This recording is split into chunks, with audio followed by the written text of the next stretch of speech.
Bonjour à tous, très chers amis, bienvenue de nouveau dans cette vidéo dans laquelle nous allons poursuivre notre méditation sur la confession de foi de notre Église, la confession de foi dite de Westminster. Nous en sommes, vous le savez, au chapitre 3 et nous allons aujourd'hui traiter ensemble l'article 2, article que je vous lis avant que nous le traitions. Bien que Dieu connaisse tout ce qui peut ou pourrait arriver dans toutes les conditions supposées, il n'a pourtant rien décrété parce qu'il l'avait prévu comme futur ou comme ce qui arriverait dans de telles conditions. Cet article, mes amis, est un article, là encore, important. Et pourtant, c'est un article qui peut nous sembler, de prime abord, peu intuitif. On a du mal à comprendre la raison d'être de cet article, et parfois on peut même avoir du mal à comprendre ce qu'il nous enseigne. C'est un article qui est véritablement peu intuitif pour ceux qui ne seraient pas familiers avec la confession de foi, ou même avec l'époque à laquelle la confession a été rédigée. Et donc, il est particulièrement intéressant pour nous de nous attarder, de nous arrêter euh, euh, euh, sérieusement sur cet article. Je vais faire deux choses dans cette méditation. Je vais premièrement vous expliquer cet article. Nous allons voir ensemble les enseignements positifs qui se trouvent inclus dans cet article. Et ensuite, dans un deuxième temps, je vous expliquerai sa raison d'être. Parce que l'on comprend mieux l'enseignement qui se trouve dans cet article lorsque l'on comprend la raison d'être de cet article. Alors, deux parties à notre méditation. Premièrement, je vais expliquer les enseignements de cet article et deuxièmement, je vais vous expliquer sa raison d'être. Alors, pour comprendre cet article, mes amis, il est nécessaire de se souvenir de ce que l'on a vu à propos de la connaissance de Dieu. C'est nécessaire, véritablement. La connaissance de Dieu, on l'a vu, elle est une et simple, mais il est possible de la considérer diversement en fonction de ses objets. Ainsi, si vous vous souvenez de notre méditation sur la connaissance de Dieu, nous avions distingué en Dieu une double connaissance. Une connaissance naturelle, c'est-à-dire la connaissance que Dieu a de lui-même, et de tous les possibles. Que sont les possibles? Je vous rappelle, les possibles sont ce que Dieu, par sa puissance, pourrait faire ou permettre. Cette connaissance est aussi appelée la connaissance de la simple intelligence. Et nous avions distingué donc un second type de connaissance, pour ainsi dire en Dieu, une connaissance libre, c'est-à-dire la connaissance des choses que Dieu a voulu décréter comme futures, que l'on appelle parfois la connaissance de la vision. Connaissance naturelle, connaissance libre. Cette distinction, je le répète, est fondamentale pour comprendre l'enseignement de cet article. Fondamental. Ce n'est pas pour rien que je la rappelle avec tant d'insistance. L'article, mes amis, nous affirme, pardon, l'article nous affirme, chers amis, deux choses. Deux choses. La première, que Dieu connaît tout ce qui peut ou pourrait arriver dans toutes les conditions supposées, ou pourrait-on dire dans toutes les circonstances possibles également. En somme, et c'est la première partie de l'article, il s'agit là d'une affirmation de la connaissance naturelle de Dieu, de la connaissance de la simple intelligence qui se trouve en Dieu. Dieu connaît tout ce qui peut ou pourrait arriver dans toutes les conditions supposées. Et ça, l'Écriture sainte l'enseigne très clairement. Un texte que l'on peut prendre, qui sera utile à ce propos, se trouve dans le premier livre de Samuel, au chapitre 23. Si vous voulez bien vous rendre avec moi, dans le premier livre de Samuel, au verset 23 et les versets 11 et 12. Un texte qui nous dit, on peut prendre à partir du verset 10 si vous voulez un peu plus de contexte. Euh, donc c'est vous voyez, ce texte qui nous parle de David délivrant les habitants de Keïla pour finalement être trahis par eux. Puis David dit, Éternel, Dieu d'Israël, ton serviteur a entendu dire que Saül cherche à venir contre Keïla pour détruire la ville à cause de moi. Les chefs de Keïla me livreront-ils entre ses mains? Saül descendra-t-il, comme ton serviteur l'a entendu dire? Éternel, Dieu d'Israël, enseigne-le, je te prie, à ton serviteur. Et l'Éternel répondit, il descendra. David dit encore, les chefs de Keïla me livreront-ils, moi et mes gens, entre les mains de Saül? Et l'Éternel répondit, ils te livreront. Vous voyez, là, on a un texte qui nous parle de cette connaissance de la simple intelligence en Dieu. L'un des possibles, c'était que David reste dans la ville et qu'il soit livré par les hommes. C'était impossible, que Dieu n'a pas actualisé, mais c'était impossible et Dieu le connaissait et le savait. Un autre texte se trouve dans l'évangile selon Matthieu au chapitre 11, un texte qui, je me doute, sera plus familier. Matthieu 11, versets 21 et 23. Malheur à toi, Chorazin, malheur à toi, Bethsaïda, car si les miracles qui ont été faits au milieu de vous eussent été faits à Tyr et à Sidon, il y a longtemps qu'elles se seraient repenties en prenant le sac et la cendre.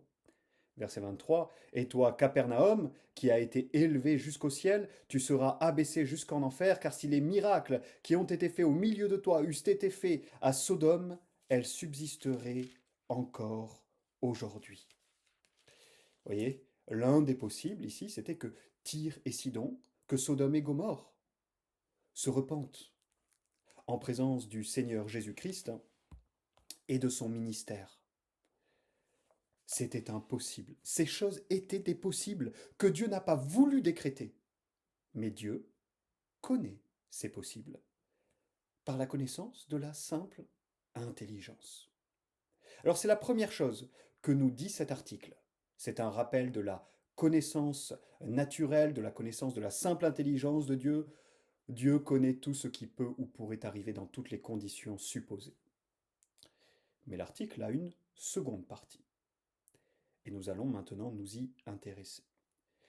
La seconde chose affirmée par cet article doit être scindée en deux. La deuxième partie de l'article nous dit premièrement que Dieu n'a rien décrété parce qu'il le prévoyait comme futur. Et là, le verbe prévoir est à prendre dans son sens le plus strict, dans le sens de voir à l'avance. Autrement dit, Dieu n'a rien décrété parce qu'il préconnaissait comme futur. Dieu n'a rien décrété parce qu'il le prévoyait ou préconnaissait comme futur.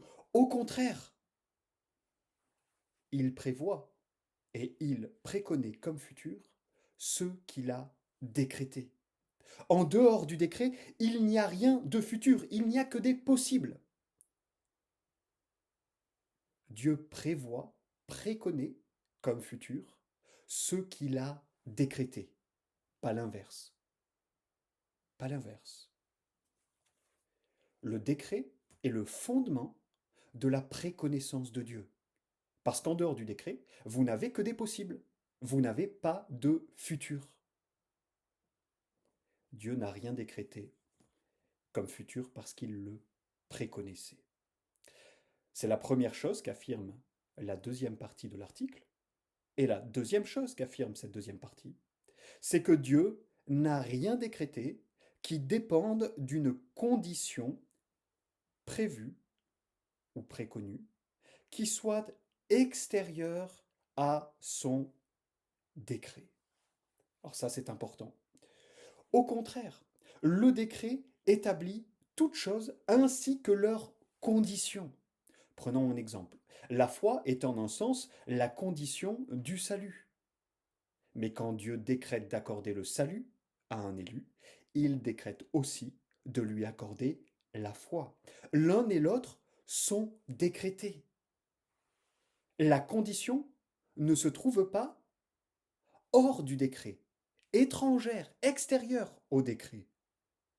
Le décret n'est jamais suspendu à quelque condition qui lui serait extérieure ou extrinsèque. En somme, ce que nous dit la deuxième partie de cet article, la seconde partie de cet article, c'est que le décret de Dieu est inconditionnel et indépendant. Inconditionnel et indépendant. Et si vous voulez des textes bibliques à considérer à ce sujet, eh bien vous pourrez considérer Éphésiens chapitre 1 verset 11, Romains chapitre 9 verset 11, 15, 18, Ésaïe chapitre 46 verset 10, qui nous rappelle, parmi d'autres textes, hein, cette glorieuse vérité. Alors, voilà les deux enseignements délivrés par cet article. Premièrement, nous y trouvons un rappel de la connaissance naturelle de Dieu, de sa connaissance de tous les possibles, la connaissance de la simple intelligence. Et la seconde partie de l'article nous enseigne que le décret de Dieu est inconditionnel et indépendant. Mais pourquoi ces précisions?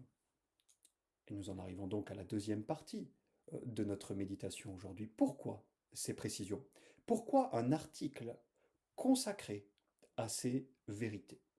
Il faut maintenant que je vous parle de la raison d'être de cet article. La raison d'être de cet article est la suivante.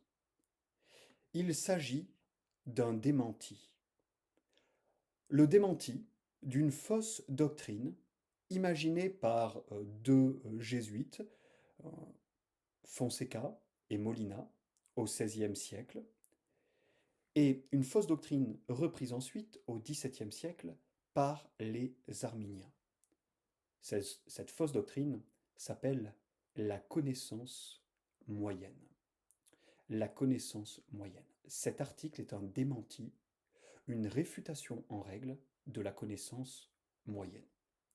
Alors laissez-moi vous parler de cette erreur avant de vous proposer une réfutation plus détaillée de cette fausse doctrine. Le nom tout d'abord, un nom étrange, n'est-ce pas? La connaissance moyenne. En fait, le nom de cette doctrine vient du fait que c'est les auteurs, les inventeurs de cette fausse doctrine ont imaginé une connaissance qui serait située entre la connaissance naturelle de Dieu et sa connaissance libre, qui tiendrait le milieu entre les deux. D'où le nom connaissance moyenne.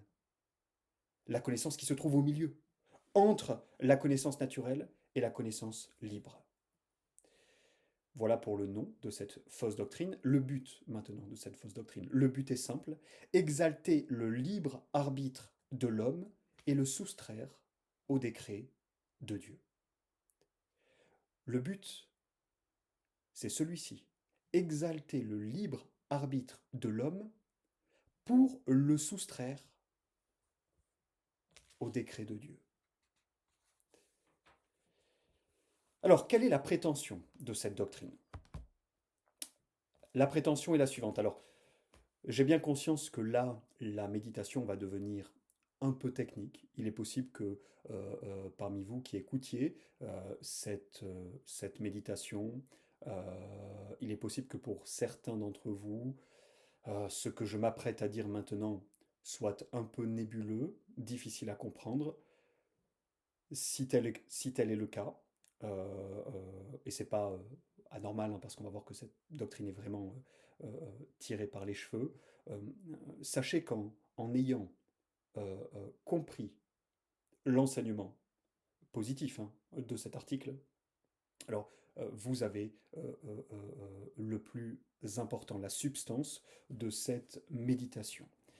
Le plus important est de comprendre ce qu'enseigne l'article, même si on ne saisit pas toutes les subtilités de l'erreur qu'il vise à réfuter. L'important est que vous ayez l'enseignement positif de l'article. Donc ne vous inquiétez pas si jamais vous ne comprenez pas bien ce que je vais dire par la suite. Il faut dire que euh, pour ceux qui sont peut-être peu habitués à la théologie réformée, exposée de manière systématique ou scolastique, il y a quand même des notions difficiles dans ce que je m'apprête à expliquer.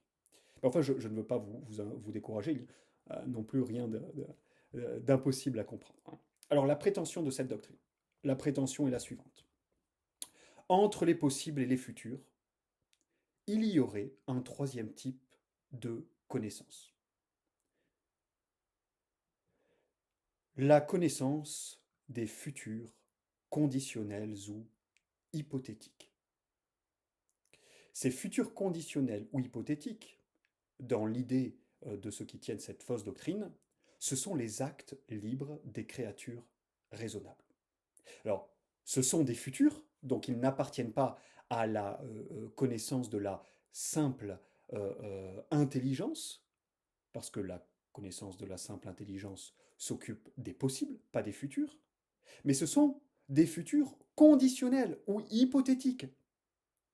Donc ils ne tombent pas non plus sous le coup de la connaissance libre, de la connaissance des choses décrétées et qui sont certaines. Et on retrouve là encore l'idée d'une connaissance qui tiendrait le juste milieu entre ces deux. Dieu préconnaîtrait tous les libres actes de toutes ces créatures raisonnables, dans toutes les circonstances possibles, et son décret serait postérieur à cette préconnaissance. Je vous donne un exemple. Parce que Dieu a prévu, parce que Dieu a préconnu que Pierre, dans telle et telle circonstance, croirait, alors Pierre se trouve prédestiné à la vie. Dieu agençant, pour ainsi dire, seulement les circonstances pour que Pierre, euh, euh, par le libre acte de sa volonté, croit. Mais Dieu ne détermine pas les actes libres des créatures. Il y a une autonomie complète de la créature. La liberté de la créature se trouve au-delà du décret. Et donc, dans ce modèle-là, selon cette fausse doctrine-là, la préconnaissance devient la base du décret. Dieu préconnaît, donc il décrète. Voyez, là où on disait tout à l'heure, que Dieu ne préconnaît que ce qu'il a décrété. Le décret comme base de la préconnaissance. Eh bien, les tenants de la connaissance moyenne nous disent l'inverse. Dieu prévoit, il voit à l'avance ce que feront les créatures raisonnables dans telle et telle circonstance, et donc il décrète.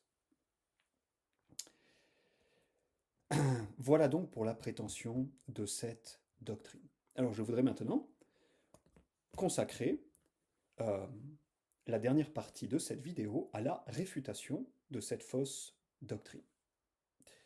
Premièrement, premier argument pour réfuter cette fausse doctrine, l'Écriture enseigne très clairement que la liberté des créatures n'est pas la raison de leur élection. Romains, chapitre 9, verset 16. Cela ne vient donc ni de celui qui veut, ni de celui qui court, mais de Dieu qui fait miséricorde. C'est l'enseignement de toute l'Écriture. Le décret d'élection ne repose pas sur la liberté des créatures, mais sur le seul souverain bon plaisir de Dieu. L'Écriture a parlé, l'affaire est réglée, elle est entendue pour nous. L'Écriture dément cette fausse doctrine.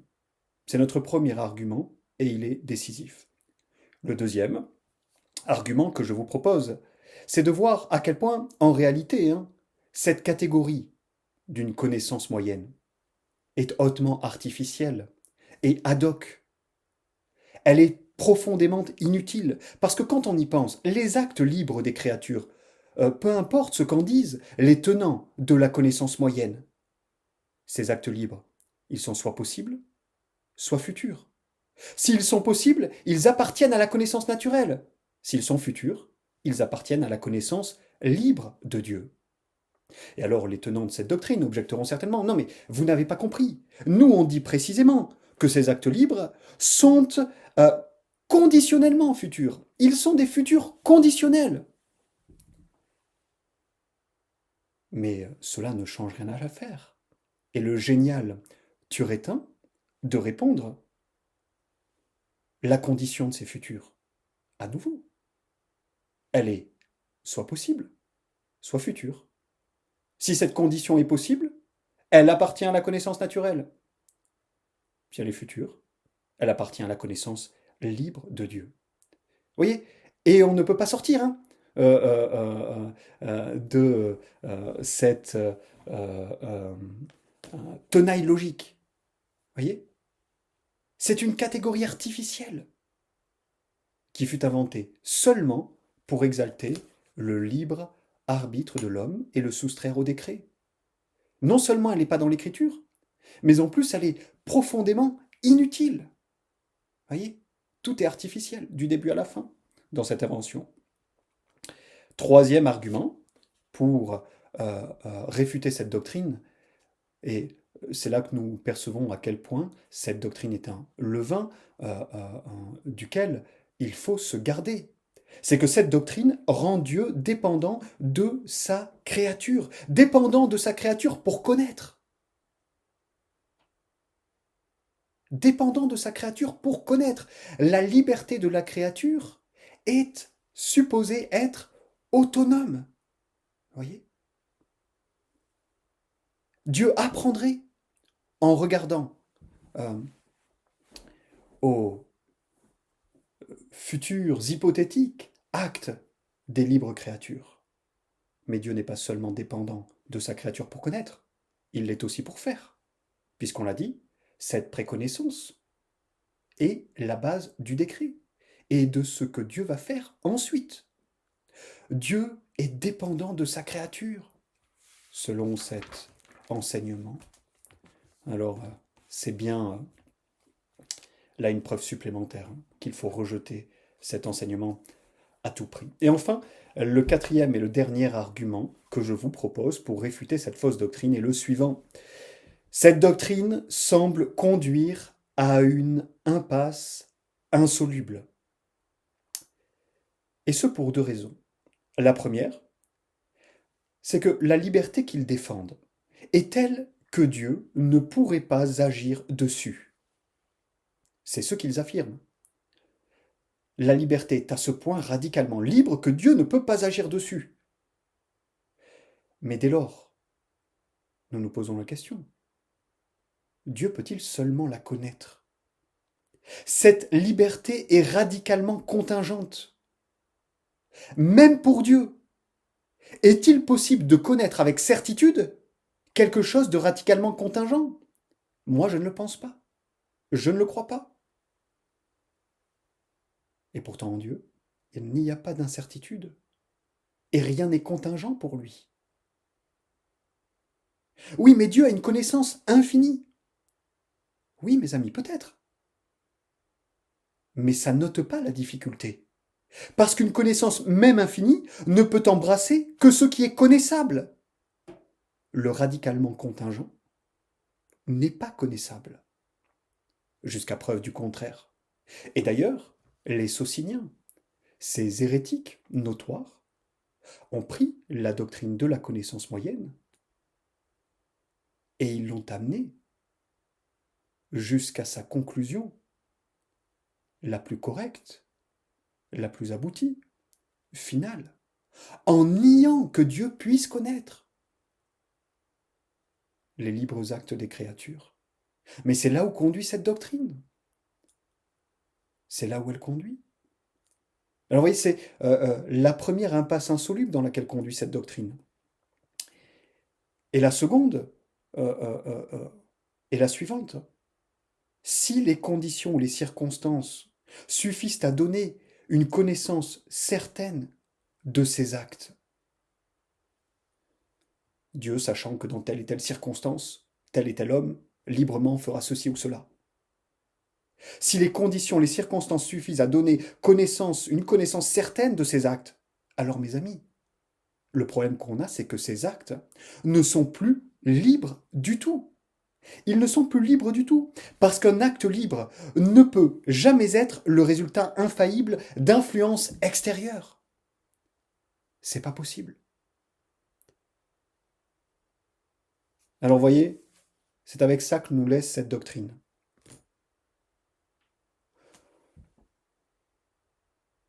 Soit une liberté à ce point contingente que nul ne peut la connaître, pas même Dieu.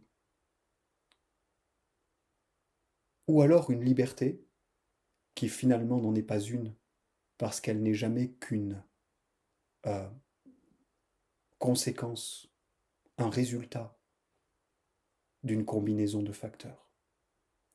Alors que le Seigneur nous accorde sa grâce et nous donne de bien retenir l'enseignement que nous trouvons dans cet article de la confession de foi.